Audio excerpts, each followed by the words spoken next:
Hey, I'm Jasmine with WTI, and if you're looking for a soft baby book for your little one, this one is called Jungly Tales, and it is so adorable.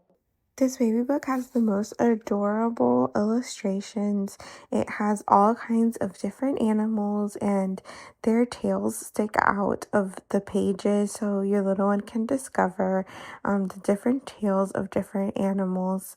It also lists what each animal is, and it uses really bright colors so it captures the attention of your little one.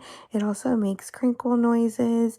My little one loves to play with this book and look at all the pictures and play with all the tales.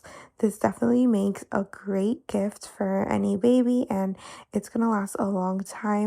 It's really well made, and I've even washed it in the washer and dryer, and it has held up really, really well. So if you're in the market for a baby book for your little one or for a friend's new baby, you're going to want to check this one out.